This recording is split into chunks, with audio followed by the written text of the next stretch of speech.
Alright, so Vannifar Chord. Vannifar refers to Prime Speaker Vannifar. This is a toolbox style card that allows us to get different bullets out of our deck, but also combo kill the opponent. So this deck can combo kill the opponent from a non-summoning sick Vannifar and any 1-mana creature, as well as 2 forests in play. The way this works is you Vannifar the 1-drop into Scryb Ranger, and then Scryb Ranger returns a forest to your hand to untap Vannifar, and then you Vannifar Scryb Ranger into Renegade Rallier, and Renegade Rallier gets back Scryb Ranger, then Scryb Ranger returns a second forest to your hand and untaps Vannifar. Then you pod Scryb Ranger into Village Bellringer, which untaps Vannifar. Then you pod Renegade Rallier into Restoration Angel, blink Village Bellringer, untap Vannifar. Then you pod Vannifar into then you use Vannifar to pod Restoration Angel into Kiki-Jiki, which combos with Village Bellringer to make infinite 1/4s and attack your opponent. Is there a big reason why this list is running Chord of Calling over Finale? Yeah, so Chord of Calling has Convoke, which lets us tap our miscellaneous non-mana creatures to help cast it. And this deck doesn't generate infinite mana, so if we were playing Finale, we wouldn't be able to use it as a win condition because we're not making arbitrarily large amounts of mana to make our deck get cast with a lot of stuff. Having Chord of Calling be instant speed allows you some flexibility, especially when it's in a deck alongside Vendilion Clique and Restoration Angel. Has MTGO fixed Waterlogged plus Convoke yet? Of course not. Been bugged for 3.5 years and will likely be bugged for another 3.5 years. That's just how this application works. Hey, Moldylocks, thanks for the half a year of support. I appreciate that. Welcome back. Thanks for keeping me around.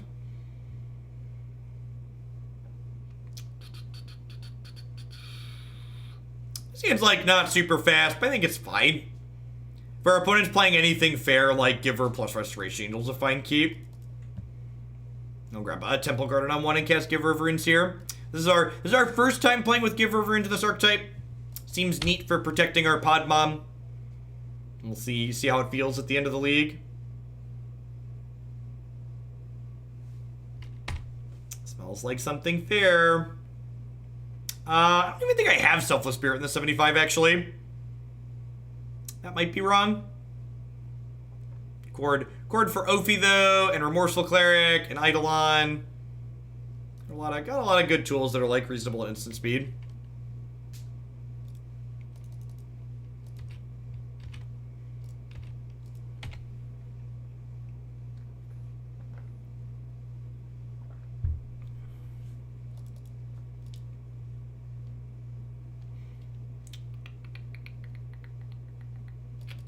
Bob Fadot sounds like some Jund.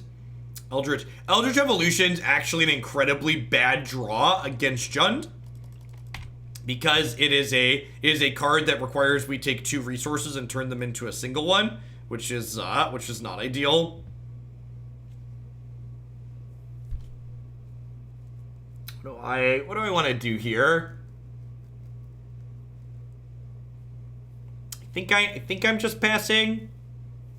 I don't really have any good 3s to go get. I guess I could technically Deputy this Dark Confidant, but that doesn't seem particularly appealing against the Jund deck. Deputy's pretty bad in this matchup.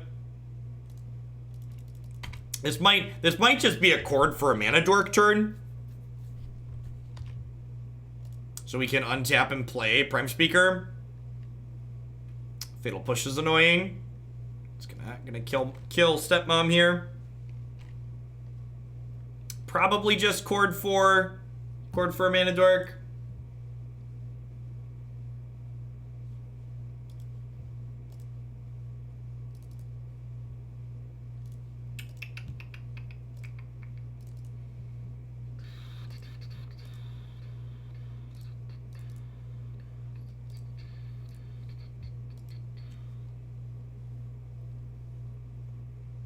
Chord for Rallier and go up a land.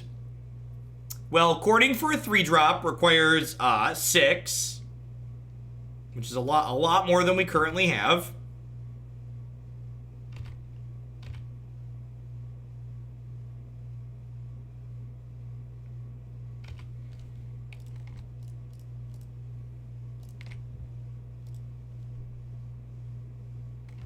Just gonna chord for a mana creature here. Need the lands. Our hand's really expensive.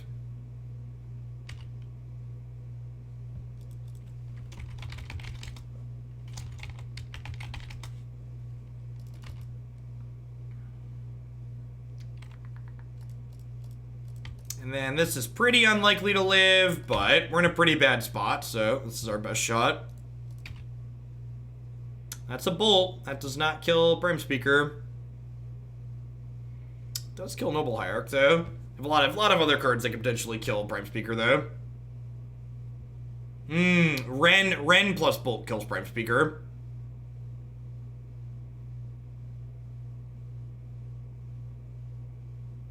They have a Ren in 6. A lot of the Jund decks have been playing 2 to 3 copies of that card.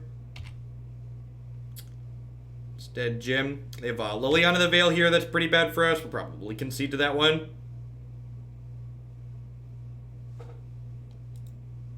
Yeah, just about everything that went wrong. That could have gone wrong. That game went wrong. Are you playing Underlords after Modern? Yeah, I think so.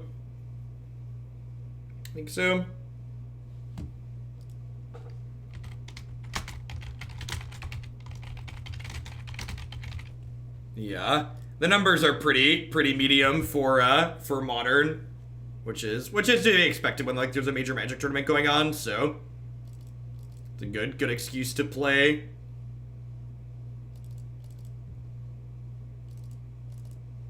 So we want to trim. I did not update Stream Decker. Let's fix that. I want to trim some of our lower quality cards and things like Eldritch Evolution that 2-for-1 us to bring in a little bit more higher card quality on average. Path to Exile is fine here for taking things like Dark Confidant off the table. I'm going to head and trim some Birds of Paradise here, I think. I'm not quite bored in all the Knights of Autumn. Let's give this a try.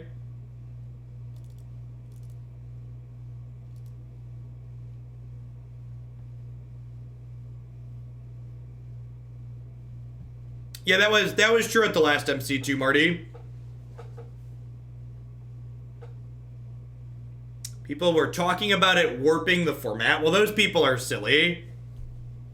Ren in 6 is probably playable. Format warping is just a silly statement. Was round 5 last time? Sure.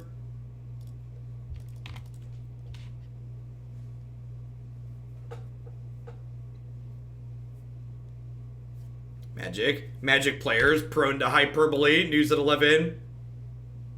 Subscribing so I can get a timeout. Well, thanks for the 3 months of support, base. I appreciate that. Hope you're having a fantastic weekend, Reveillark. Thanks for keeping me around here.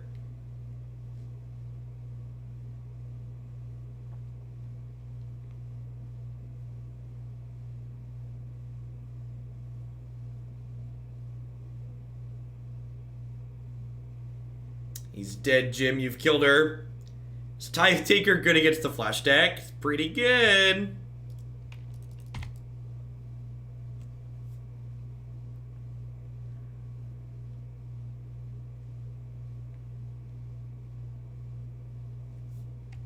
Warping the format is sometimes shorthand for anything I don't like. Yeah, that's probably a reasonable conclusion.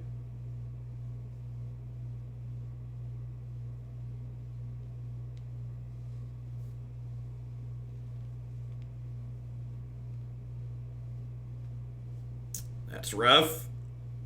It's extra rough because like I bored down on tutors in this matchup. So like they discarded a card to escalate this, and there's only 5 cards in my deck right now that get taken away from that escalate cost.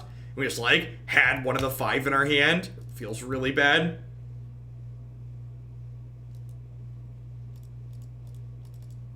Maybe I should have fetched a blue source there. Because if I have 3 Vendilion Cliques in my deck to require double blue. Fetching another breeding pool there was probably better than fetching the forest. I'm playing the Knight of Autumn out here because it gives me a second creature in play to insulate my Vannifar against a Liliana a -2 effect.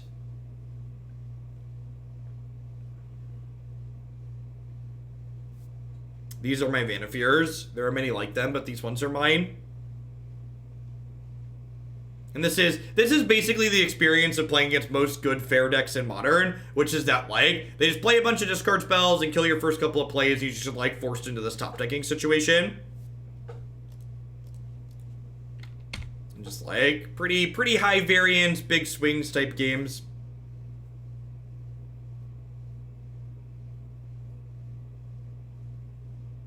Yep.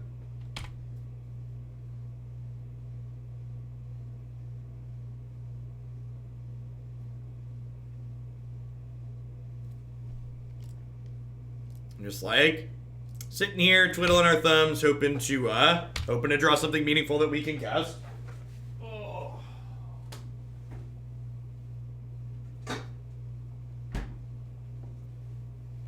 You've got to go. Wonder if they'll edict me off this bird. Yep, edicting me off the bird is smart. It cuts me off of things like Reveillark. Sometimes these decks play like Thragtusk and Acidic Slime as bigger creatures too.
Well, thanks for remembering to use it this month, man. Goody.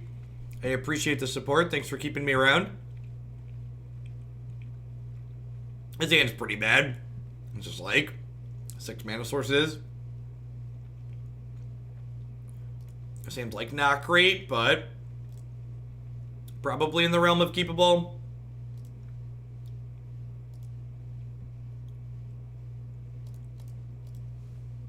So you play Green Black Elves the day I donate. Any idea when the next league will happen? Yeah, it'll be on Monday.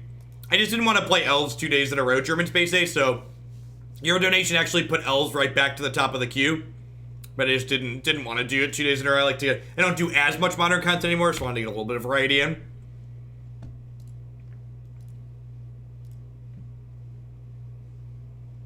Waterlogged Grove, Noble Hierarch. I think that implies Infect.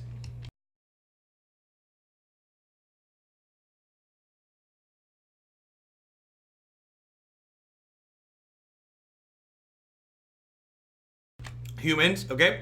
Also that.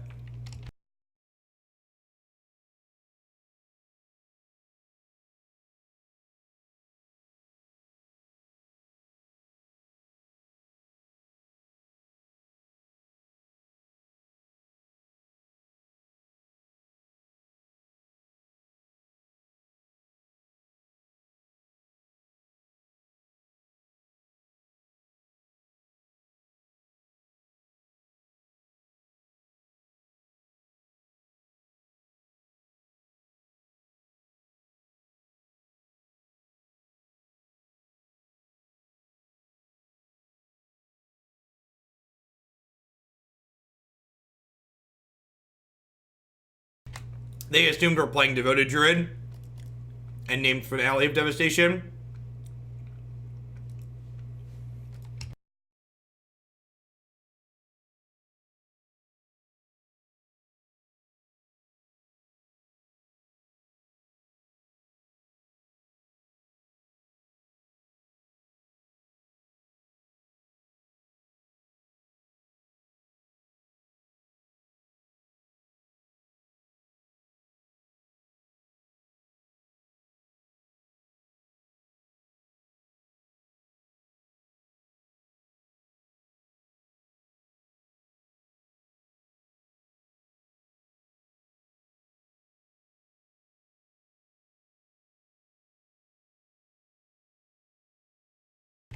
Yeah, for the record, this is a good name. Probabilistically speaking, that's the deck we're playing.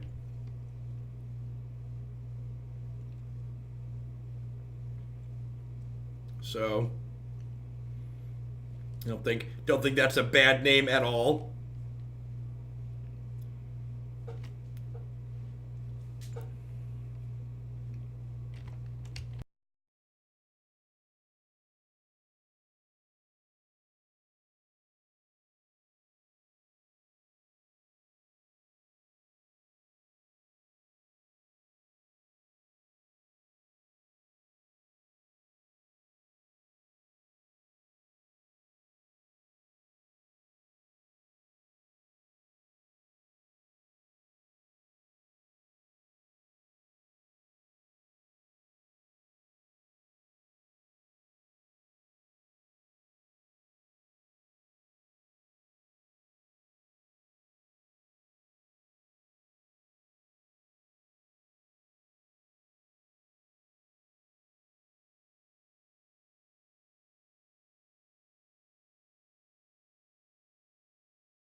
Magic's an incredibly low variance game. Incredibly low variance.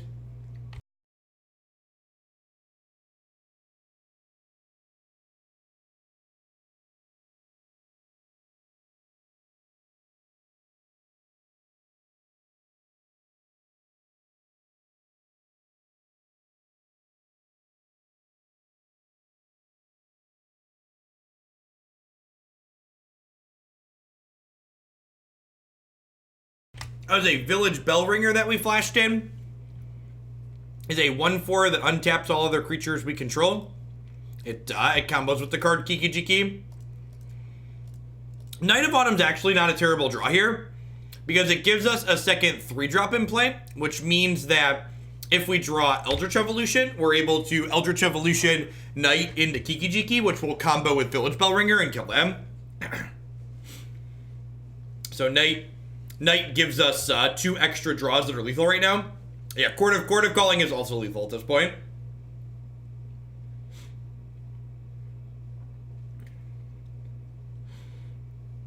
How do I get the draws that you do? Lots of practice. Elves is pretty consistent. We 3-2 with Elves or 4-1 almost every time. Yikes! Alright, we got 5 outs in 47 cards here to win. I guess Restoration Angel gives us a redraw. Restoration Angel gains us 4 in blocks. Hey, look. Oops, I did it again. I drew the out and killed you. Oh, baby, baby, it's a 5-mana meatball. Kiki-Jiki. Do do do do do do. Beep beep beep beep do. Beep beep beep do. Do do do do do do do do do. Nothing but net. Nothing but net. All right, a couple Path to Exiles are fine here. Witness is fine. I like boarding in Witness when we board in Path to Exile. Eldritch Evolution to find our combo a little bit more consistently is good. This is not a Glen Elendra matchup. It's a good thing we're here for the magic and not the singing. Listen, you love my beautiful voice, and you know it, okay? Don't you lie to yourself, Punchworthy. Don't you tell falsehoods. This is probably a matchup where Giver's not actually that good.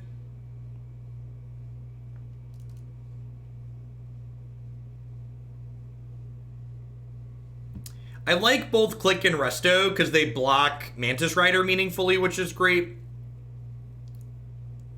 I think this is good. I like 1 Knight of Autumn as a way to gain some life on occasion.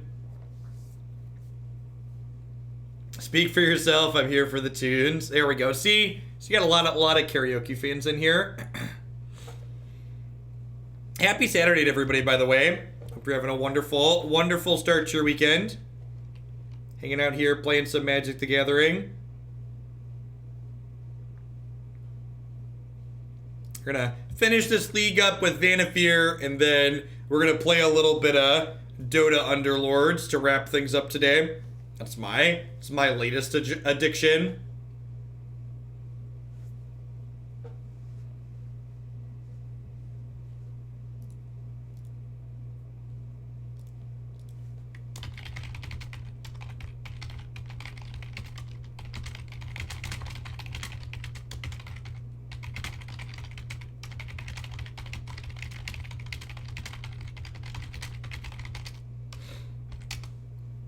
Mr. Bamonte, I tune in on a weekend I'm free and you rip Chord of Calling to win. Maybe I'm good luck now. Maddie! You were my travel buddy when we were flying around the country to play this pile of crap, right?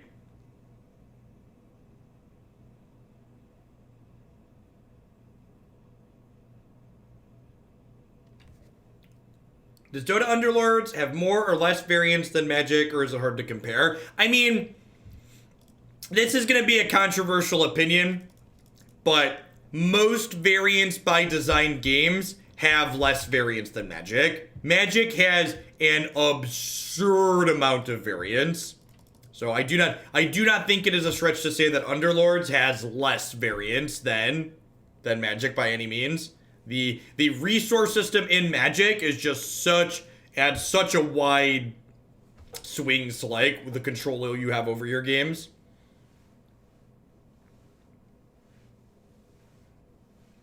Matt only has one T in his name though, Doomfeast. His parents didn't want to grace him with a second one. It's a lot of extra ink to add that next letter to the birth certificate.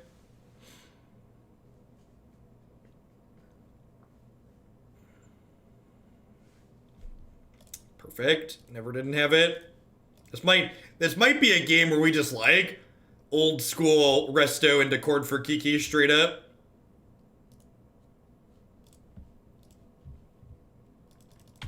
Bunny Killer, thank you for the Chord of your support. I appreciate that. Welcome back. Thanks for keeping me around.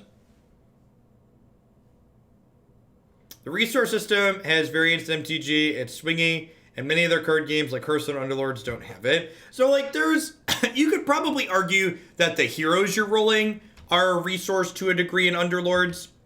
So, like, there's kind of some variance in that. But have you played more Bow than just the one green-white version? We've not played green-white Bow again. It's almost at the top of the deck queue, though.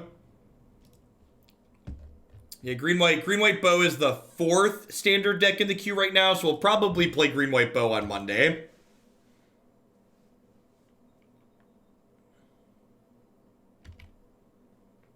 So we're gonna get attacked for 8 here, which is fine. These Giver of Runes let me fog forever in combat, which seems excellent. Yeah, I agree. The what's it called mechanic is pretty good overall.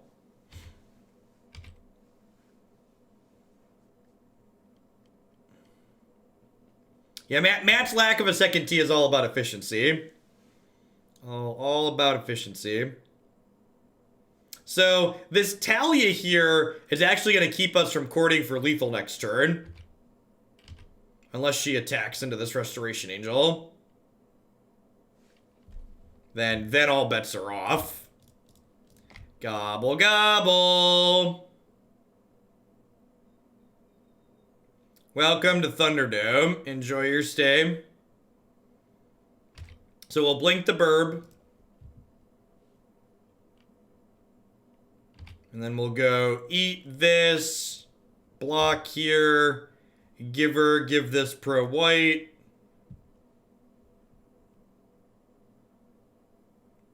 Giver feels sweet. I think the Jund matchup's pretty bad for this deck, but a lot of the other matchups felt pretty good, and Giver feels like great inside of this combat-based matchup.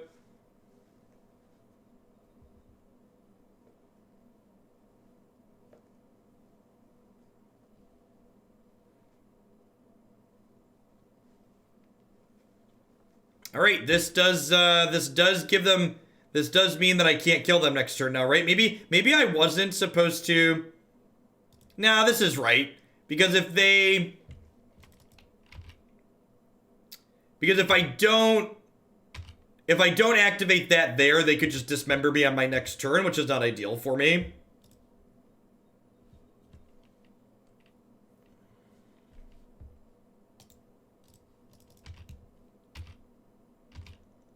I'm gonna draw step, click them here.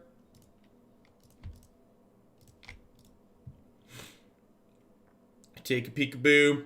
If they don't have a Thalia or a Meddling Mage or a Kitesail Freebooter here or something like that, they're just dead. Graph Digger's Cage. Yeah, that one's gotta go. Bye, Felicia.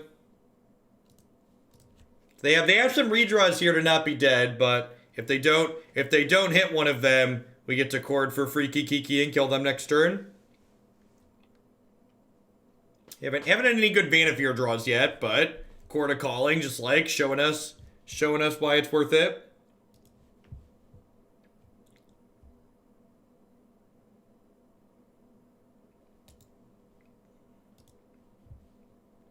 Yeah, Givers looked really good this match.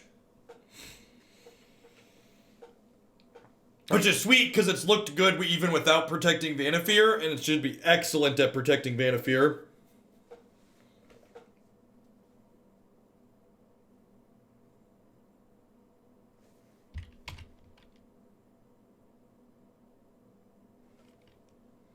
So, Reflector Mage is targeting Giver, because that's the only thing it makes sense to target. I'm going to go ahead and... So, Giver cannot target itself. So, we're going to Protection from White, the Vendilion Clique here, so it's a free block this turn. And then, any untapped land is lethal next turn.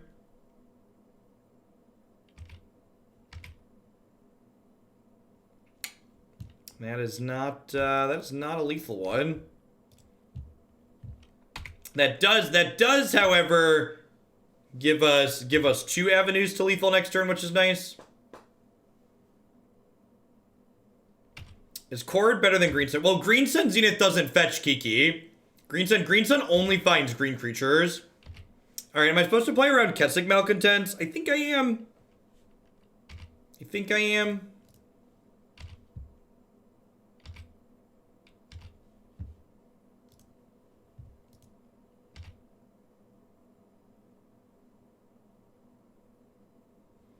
I can't cast Giver of Runes because that's not how Reflector Mage works.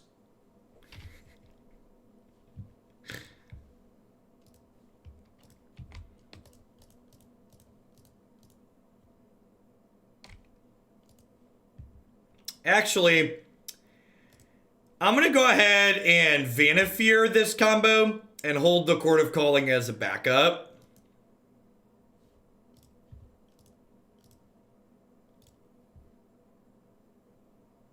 Just in case.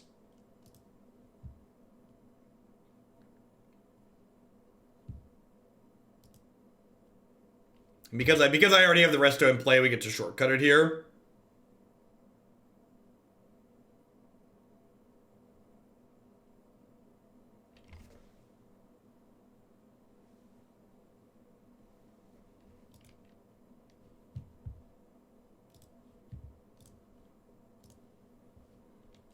Alright, 1-1. Lost to Jund. I think this archetype loses to Jund a lot of the time. Our average card quality is kind of low, and they just pick us apart really thoroughly. Beat humans. I think the humans matchup is pretty reasonable on average a lot of the time.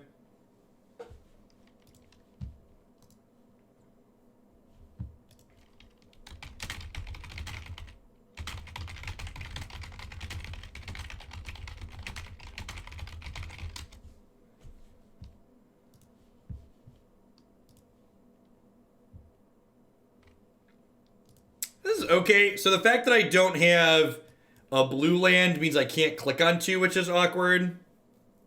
Hey, Morning Square, happy Saturday.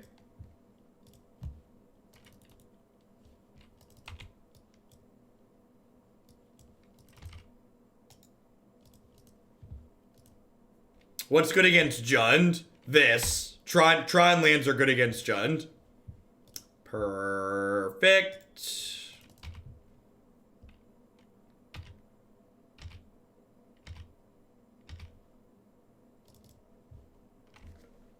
take a peekaboo at what they have going on here.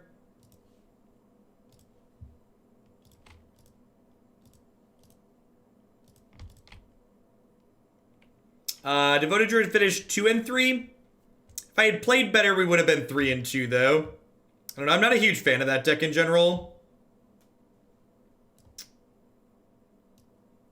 So we take all his dust, and then we're set up to kill them in 2 turns.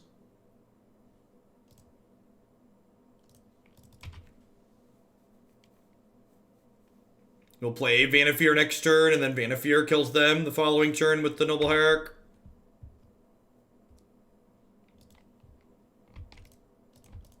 Need to draw a Dismember or another All Is Dust on their side of the board. They just like Cast Smasher or Thought Knot next turn, they die. And we get to attack for 4 in the meantime, in case they do find an answer to our Vannifar. So against All Is Dust, we're in a pretty good spot here. Even if they find a Witch Member, I have Resto and Evolution as follow-ups, so seems good for us. They are getting to shuffle that All Is Dust that we bottomed back into their deck here. So worth noting they have that to redraw. Scale of 1 to dead, where are you at? I guess Walking Ballista would keep them alive here too.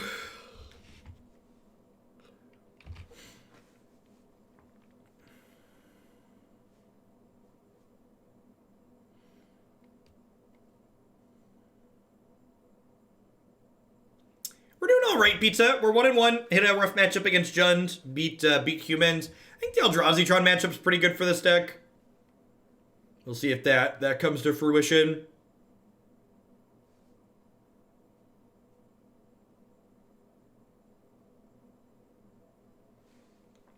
Giver's been good for us. It's very good against humans. It's going to be... actually, Giver gives protection from colorless too, doesn't it? Colorless or the color of your choice. I was gonna say she's really bad here, but she's actually not. Yeah. Squid Squad. Awesome from mid gold from bronze. And thanks for the 10 months. I'm glad you're enjoying the green black deck.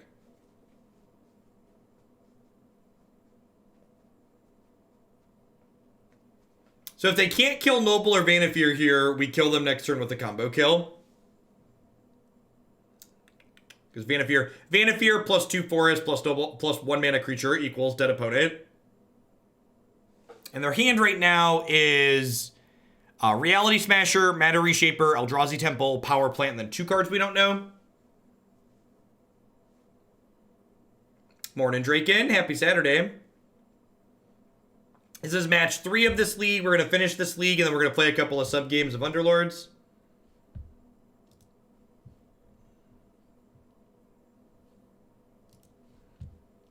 Bowden took her deputy away. And you did.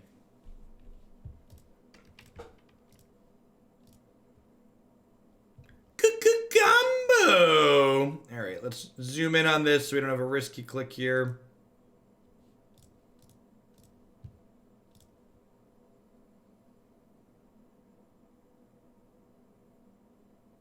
Vannifar. Vannifar's a lot less fair in Modern than she is in Standard.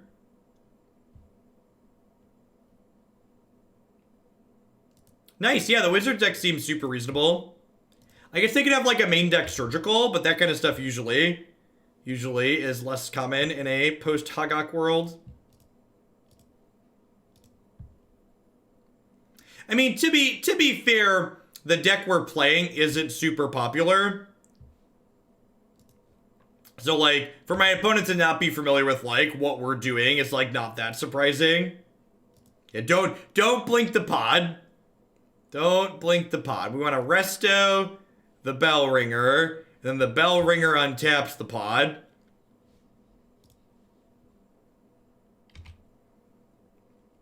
And then we pod the resto, get the meatball. I mean, this was like a 7-turn a 7-turn game of Magic, chat. Like, I took 4 turns, they took 3 turns, 4 plus 3 is 7. It's really basic arithmetic.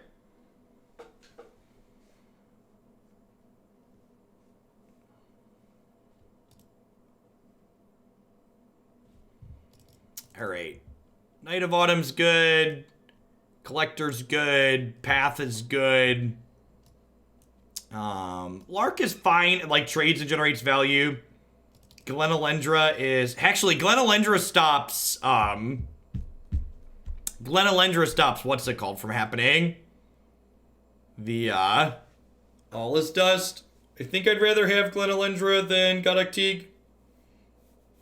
What do I want to trim here? I need 6 cuts.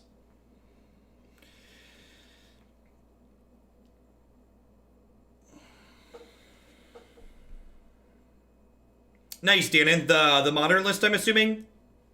I like that. I like the modern list a lot. What if I cut Clique here? I feel like Clique's pretty bad against their Walking Ballista deck. That seems fine. I have Vizier to cast Kiki if he gets stuck in my hand.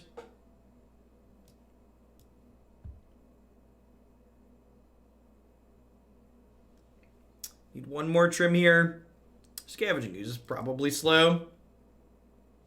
Let's try this. Yeah, I like the Jeskai Tempo list a lot. We're gonna be getting back to that one here soon. As I think Monday will be, it looks like Wednesday we'll get back to Jeskai Tempo. Monday will be Green Black Elves and Mardu Yawgmoth.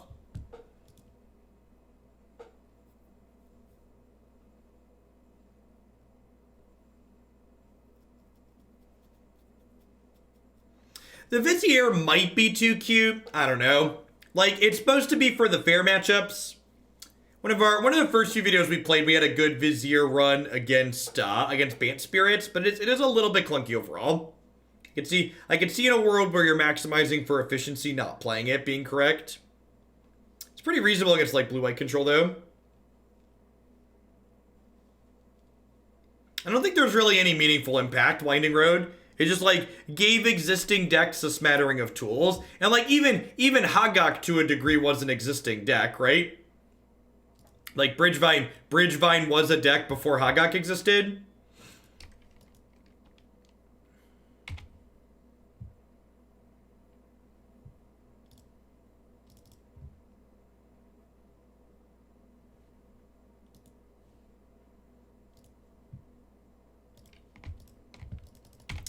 I mean, like, it was relevant, but it didn't meaningfully change anything, right, Burgle?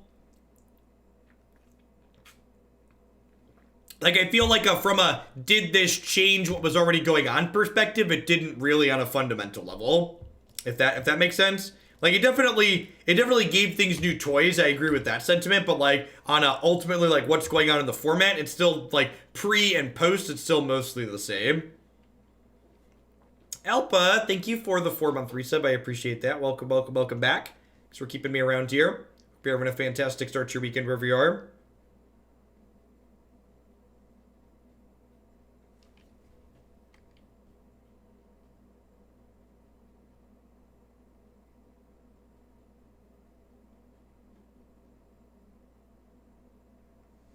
It'll be interesting. The Pro Tour or the Mythic Championship or whatever we're calling it, where we'll get to see those cards played for the first time in Modern, will probably be more telling than just like the random stuff we've had so far.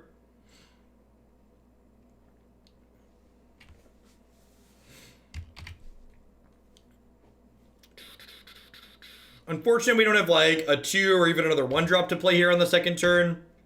Opponent had Temple on 2, so we could get Thought-Knot Seared next turn.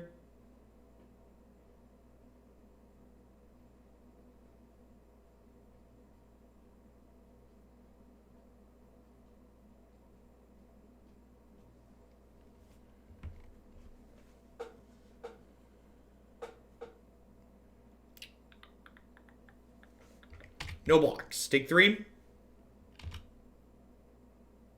Finish my daily MTGA chores, warming up my Underlords muscles. Yeah, I feel like there's a lot of people that are in the MTGA's kind of a chore category until rotation happens. Rotation. The fall cannot come soon enough. Hey, Gnome. Thanks for the 14 months. I appreciate it. Welcome back. Thanks for keeping me around. Wow, we're killing my dork. Deal. Having this trade for my dork when they have a Basilisk Collar in play is, like, pretty appealing. Yeah, even though 3-mana Teferi is not going away with the next rotation, the format's going to change on a pretty fundamental level just by, like, the nature of the things that are actually leaving us, which is fine. Like, the bad play patterns 3-mana Teferi generates will still be there, but, like, some of the other things are leaving.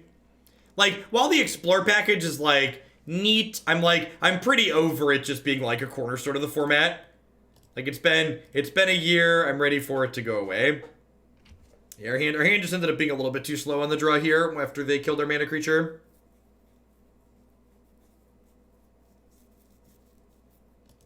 Yeah, three color decks in general are just gonna look different just because of the mana bases.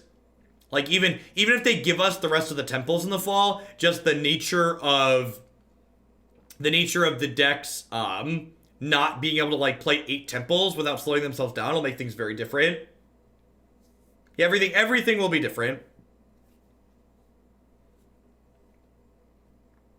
My Esper opponent brought in Leyline of the Void against my Angels deck. It's an interesting decision. I think I mulligan this. Not only does it have a Kiki-Jiki in the opener, which we can't really do anything with, but it just doesn't go anywhere, right? Like, turn 2 Knight of Autumn is, like, whatever. Yeah, this is fine. I think I'm gonna bottom this knight. It's a knight or a bird. I'm gonna bottom the bird, actually, because if they play map or Basilisk Collar on 1, we can knight it on 2, which seems fine. Just hopefully we draw a 3rd land to play our 4-drops on 3.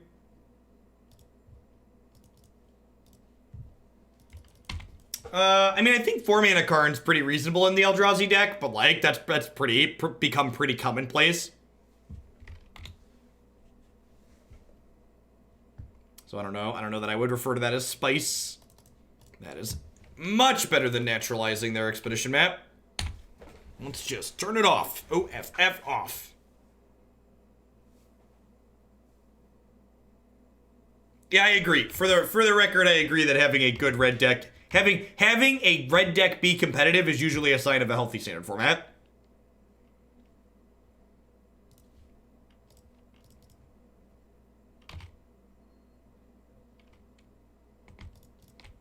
Yeah, this was a Commander Masters print.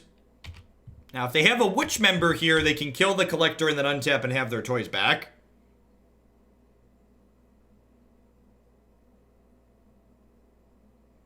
Stony Silence on a creature is something these creature toolbox decks have long wanted in Modern. Sometimes Stony Silence is really good in a matchup like this.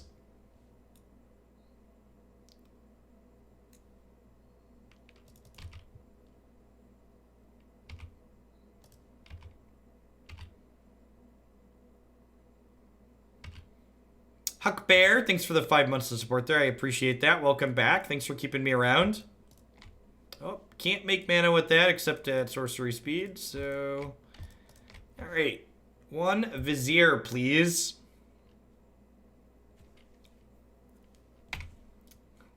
Well. You know.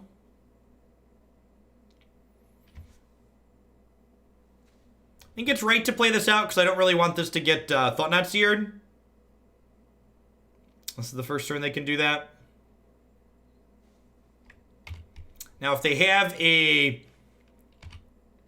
If they take the Glen, we probably want to keep... What's it called in the back of our mind? We want to keep All Is Dust on the back of our mind.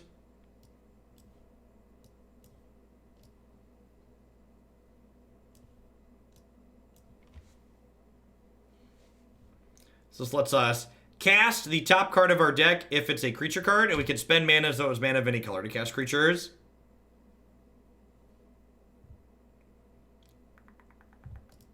So I'm going to go ahead and cast this Glen.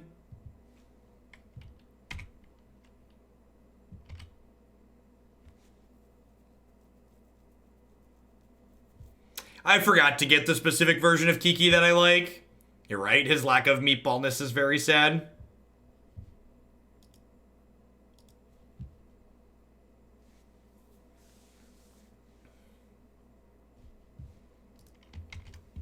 He is. He is unfortunately not a spicy meatball.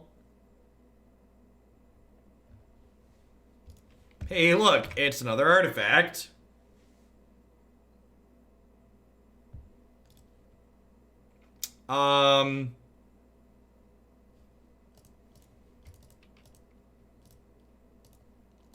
So let's cast Kiki-Jiki.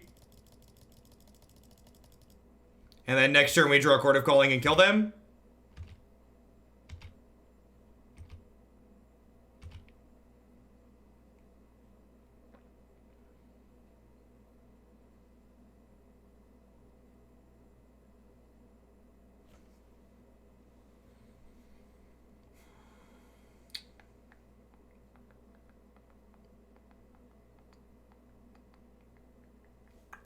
So we're gonna Kiki-Jiki, Birds of Paradise, and then Birds makes a blue. So we can counter this. Because otherwise this shoots our Kiki-Jiki. Deals 3 to a creature or planeswalker.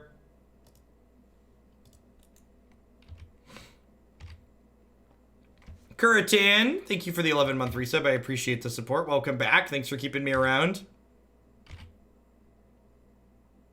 We indeed sunk their battleship.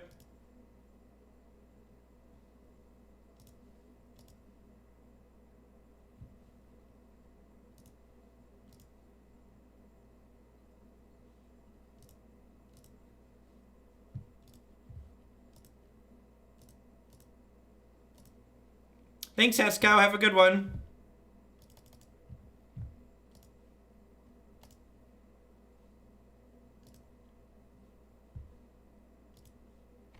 Chord for 4. Find Restoration Angel.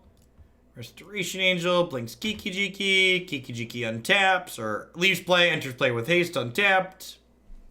They went full pirate with boats and maps, yep. Yeah, like I said, I think this matchup's pretty good for us on average. If we play a reasonable game of Magic, we're probably ahead. You're a little bit run over in the second game with a slow hand, but Collector Ouphe, punching the clock, and go to work there. Like this card a lot, not only on the sideboard of elves, but also these various creature toolbox decks that exist in the format. 2 and 1. See if we can scrape our way up to a 3-2 before this league is done. Get ourselves a treasure chesty as a prize. Super Jivey. Happy Saturday. Thanks for the 16 months. Welcome back.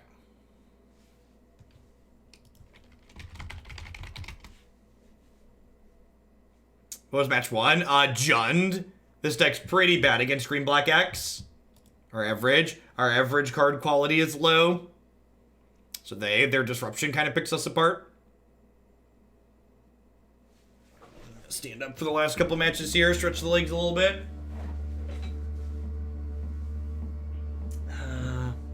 This hand is again missing a second blue source, but it's definitely a keep.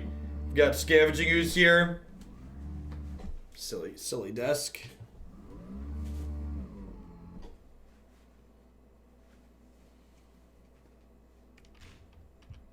It is a good one. Mishra's Bubble likely implies something like Grixis Shadow, which is a tough matchup for us. Again, these heavily interactive decks are ones that can pick us apart on average.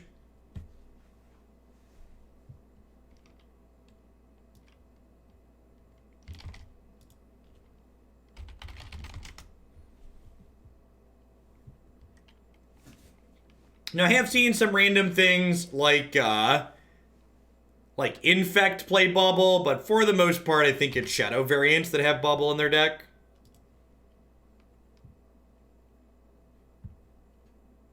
Their bird's not a bad pickup, especially if they're an interactive deck. This first bird is likely to eat it. Just eat it, eat it. Eat it, eat it, eat it, eat it. Do do do do do do do do.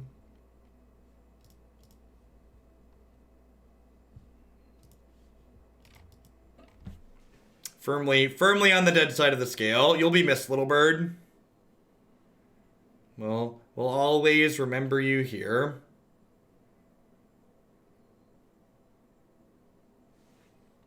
Could be a Traverse Shadow build. Traverse standing for Traverse the Ulvenwald, which is a card that lets them search up creatures out of their deck, gives them a little bit more threat redundancy. Could also just be a more traditional Jund deck that happens to be playing Bubble. Definitely seen that before. I think I'm just going to go ahead and play Scavenging Ooze here.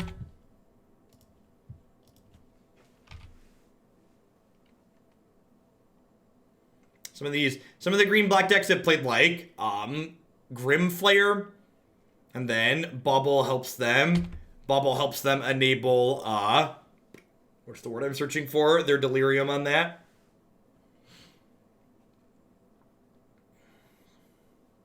Yeah, Fatal Push killing Birds of Paradise is definitely a flavor fail.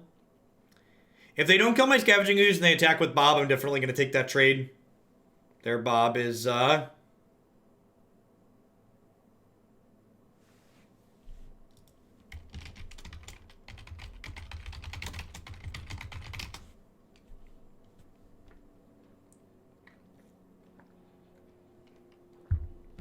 I assume they're taking my Renegade Rallier here.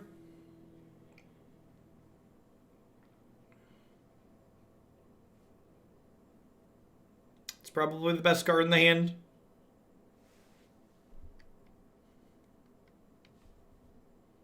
Wouldn't be too surprised to see this get trophied or replicate or something. Trophy would give us a blue source to cast Prime Speaker next turn, which wouldn't be the worst. They have another discard spell here. That would be rude. Fatal Push, yep. Good example of why these matchups are hard for us, like I was talking about before this. Just thoroughly getting picked apart here. Dark Confidant, providing a steady stream of card advantage for my opponent against us. Against anyone that's not pressuring your life total, Dark Confidant's just like the best card in the green-black deck. That goes unchecked. It provides you with just a steady stream of disruption. Yep. So we're going to take 2 down to 16 here. Opponent's got 4 card types in their bin already, so this is a 4-4. If we're incredibly fortunate and our opponent's 2 cards in hand and the 2 cards on top of their deck are not pieces of interaction, we can kill them next turn with the Prime Speaker Vannifar. And even though I drew the blue source to allow me to cast Vendilion Clique, our out here is definitely just like punking them out of the game, so we're hoping that they don't draw any removal and don't have any. We'll just take this, what is this, 9, 10, 11 inside of combat. So if none of their cards in hand are removal spells, we do get to kill them next turn. I suppose Scavenging Ooze also disrupts our combo from happening. Because our combo involves... Oh, our Renegade Rallier's dead. Can I combo with Renegade Rallier being dead? Maybe? I'm going to have to think about this now. The Vendilion Clique in hand, I think, means I can combo, but I think it means discard spells also beat us here. Well, we'll see what they have.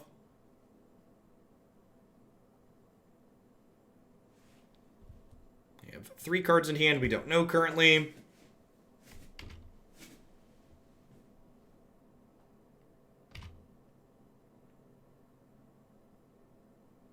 Witness can get the Rallier back, that's true.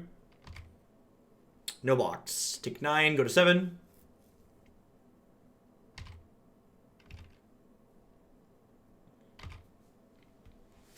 I think my only witness is in the sideboard in this build. Yeah, I don't have a witness in my main deck. I think the Vendilion Clique means we're okay. Because I can, yeah, the Vendilion Clique, if they don't have a discard spell, the Vendilion Clique means we still kill them. So no discard spell, no removal. If they're sitting on 3 blanks or just like 3 threats, we do get to combo kill them next turn.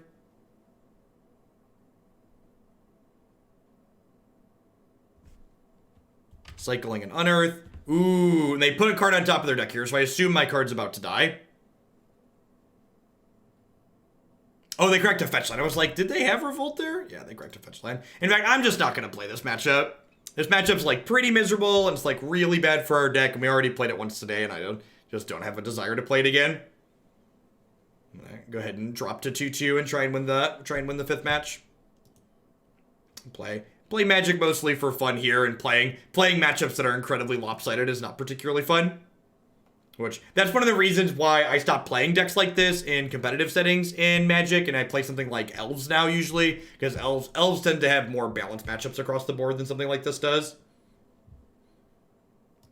Yeah, if they hadn't hit the removal spell there, we would have been able to kill them, but they did, and we died. Anytime you win that matchup with this archetype, usually you got incredibly fortunate. I'm gonna run to the restroom really quick, and then when I get back, we'll play this last match, and then we're gonna move over to some Underlords for an hour or two. Thanks for hanging out, folks.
All right, let's do it. Let's see if we can finish a 3-2 or end up a 2-3.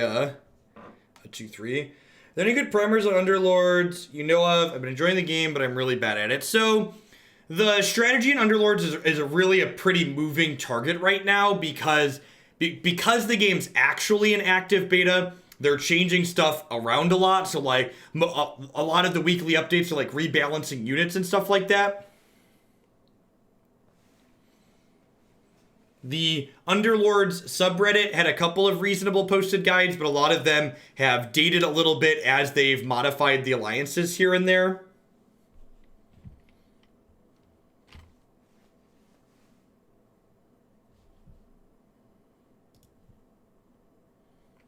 Yeah, and I agree with Brad. Like, Underlords is very much, it's closer to drafting than to constructed, and that while there are some archetypes that you should kind of be aware of that tend to be more powerful than others, you can't really bully your way into one of those archetypes, because if you force an archetype that you're not explicitly rolling pieces for, you're going to end up having a bad time.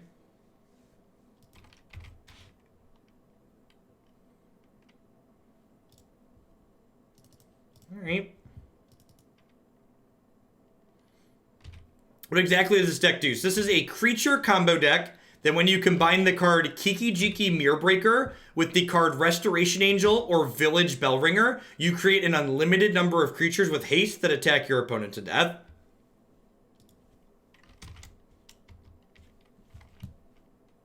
This deck also has a...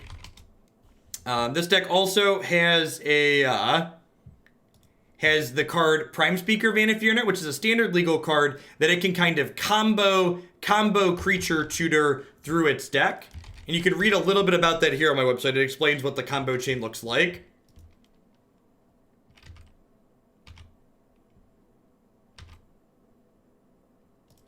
The more I play with this deck, the less I kind of like Eldritch Evolution inside of it. It kind of feels to me like this deck doesn't really want this card. Like, I don't have a lot of like value creatures that I can be sacrificing to Eldritch Evolution.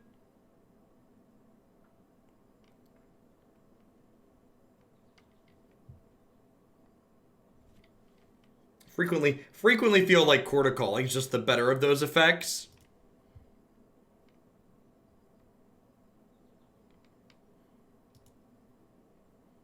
Opponent looks to be playing blue-white control, which, well, I think this matchup is hard. I don't think it's quite as hard as the green-black X matchup, like against Jund and Rock, because this deck has Restoration Angels and Vendilion Cliques, and instant speed threats tend to be very good in a matchup like this. Yeah, I could see that Apple Tunes, just like 4th Chord, another Rallier. Or like 4th Chord and like another Wall of Roots as like an extra accelerant to make your Chord of Callings less clunky. Could be reasonable.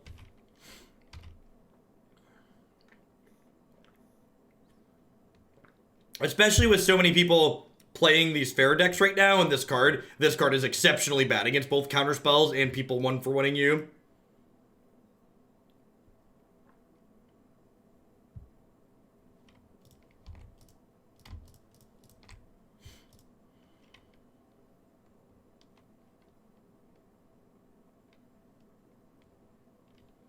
Have to play this in response to Teferi, because once Teferi comes into play, we can't respond with anything anymore. So that's how Magic works.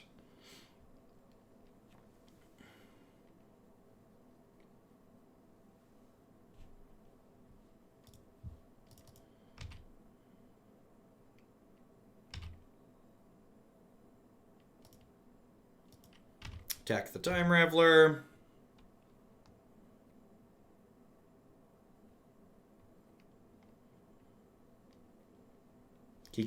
Kiki-Jiki nice and uncastable here, as always.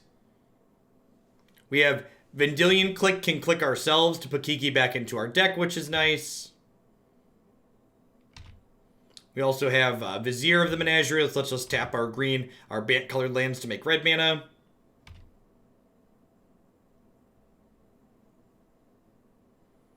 Yeah, I mean, Modern doesn't change that much cruising in. What's old is new.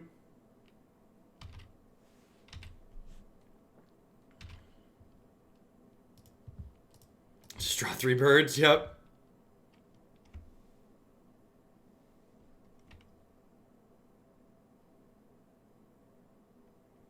One of the nobles was tapped from attacking.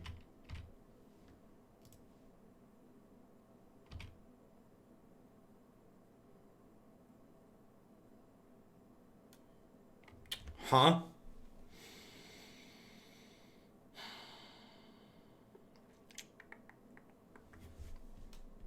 Let's start by attacking 4, 5 here and see where we go from there. Would not be surprised to see this just get path to exiled, because they knew it was coming, and they have 7 cards in their hand.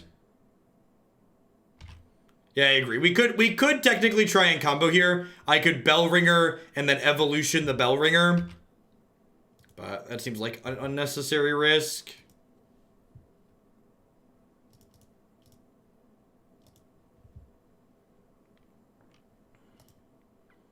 It's another card that's really bad to draw here.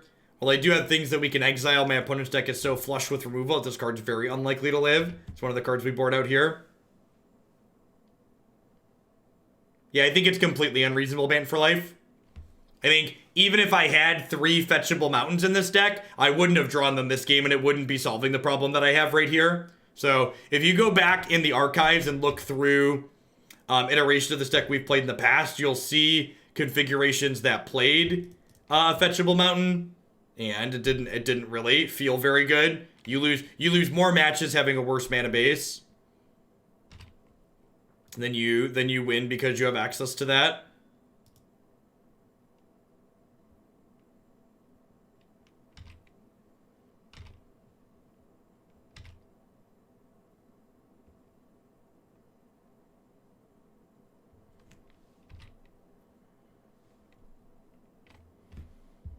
I have a Snapcaster Path.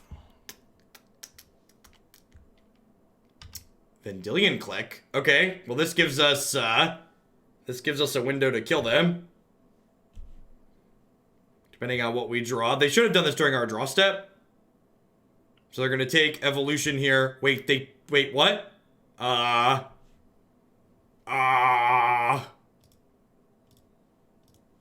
Maybe they have Force of Negation. Clique's a great draw here, because they could have Force of Negation.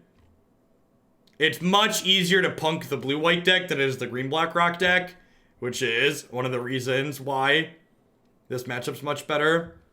Yeah, I would like to take your Force of Will.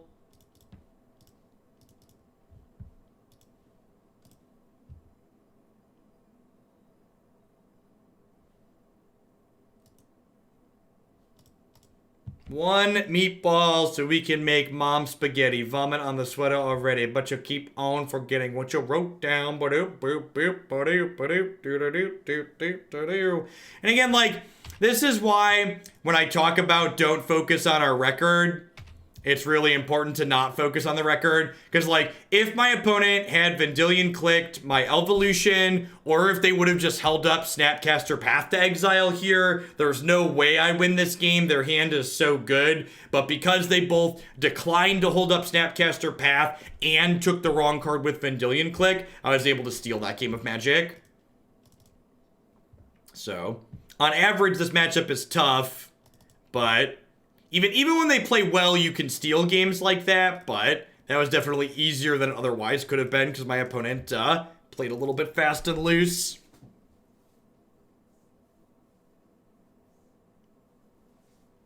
Now, Eidolon is good in this matchup, I think, because we have so many instant speed cards. Definitely like cutting all the Eldritch Evolutions because they're so bad against counter magic. I think I'm just going to cut some mana creatures here. I think that's probably the trim.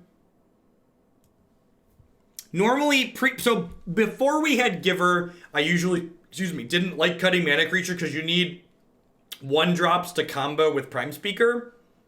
But in a world where we have 8 1-drops anyways, trimming the mana creatures is probably fine. Maybe I don't need the second Kiki-Jiki just because we're going to win via fair methods a lot of the time here. That's probably not unreasonable. Yeah, do this. Don't quite need 3 Knights of Autumn. The only time you really need the full suite of Knights is against, like, Burn and against people boarding in Grafdigger's Cage against you.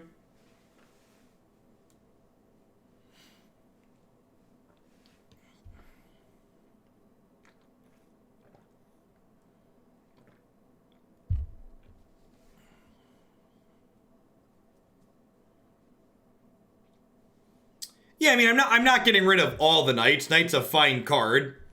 I just don't think it's good enough to, like, leave 3 of them in. So it's fine. Doesn't have an accelerant, but we get, like, fetch Hallowed Fountain on 1, play Giver, play second Giver, tap land on 2. The fact that Giver is, like, a 1-mana you need to remove this is, like, incredibly sweet for us. Sir Teaglesworth is everything we want, because he insulates us. If we get to set up Teeg plus double Giver, they're like, it's kind of a soft lock, right? Because their sweepers can't touch Teeg, and that can't be played because of Teeg, and then Giver keeps spot removal off of Teeg.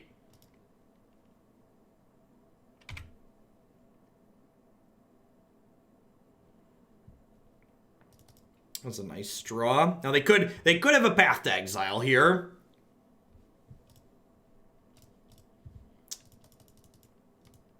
They could also have a Detention Sphere next turn, I suppose.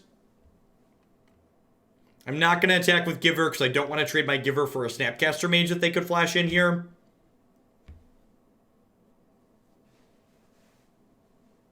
The one point of damage isn't super meaningful, and potentially losing it to a Snapcaster Mage is a pretty big downside.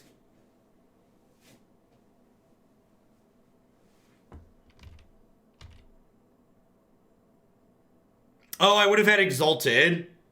Yeah, that's true. Okay, yeah, so I could have taken that chip shot.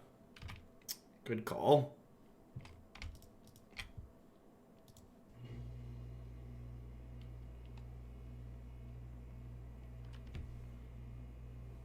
This is my advisor. We might just be a Hate Bears deck this game.